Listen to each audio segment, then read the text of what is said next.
मरकजी वजीर सयाहत जी किशन रेड्डी ने आज मीडिया से बात करते हुए रियासती वजीर इंदिरा करण रेड्डी की जानिब से उन्हें बीजेपी का ब्रोकर कहने पर जवाब देते हुए कहा कि कौन ब्रोकरी कर रहा है ये बात अवाम अच्छी तरह जानती है।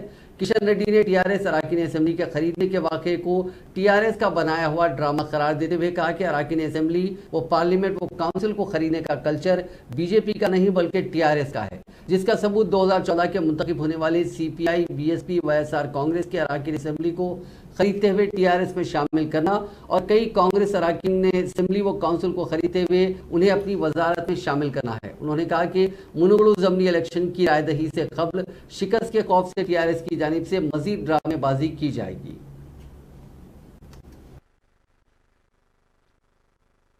जाने वाला है, इसलिए अलग अलग नया नया ड्रामा शुरू किया है। ये गुमराह हुआ है। क्या हुआ?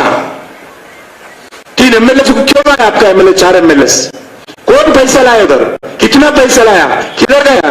अब पैसे किधर गया? 400 करोड़ किधर गया? ये बताना चाहिए। तो स्वामी जी को पकड़ना चाहिए और नंद कुमार को पकड़ना चाहिए और एक स्वामी जी को पकड़ना चाहिए। 400 करोड़ सरकार को इनकम टैक्स को हैंड ओवर करना चाहिए। पैसे किधर है? खींच के लाइए। बोले ना 400 करोड़ बोल के लाना चाहिए। ये जनता का पैसा होगा। आपका ही प्रगति भवन से गया पैसा, फार्म हाउस से गए, मुख्यमंत्री घर से गए, बताना चाहिए। जो नंद किशोर है ना, नंद कुमार, ये पूरा मुख्यमंत्री के दूसरा बेटे के साथ नजदीक आदमी है। पूरा मुख्यमंत्री का फाइनेंशियल देखते हैं, पार्टी का फाइनेंशियल एक्टिविटी देखते हैं। क्या संतोष जी है, उनका साथ फोटो है। मुख्यमंत्री दामाद है, उनका साथ फोटो है। मेयर हैदराबाद का, उनके साथ फोटो है।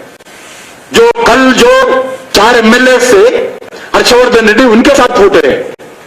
हर्षवर्धन रेड्डी के साथ 4 एमएलए से उनका परिवार के साथ जो पुराना फोटो है।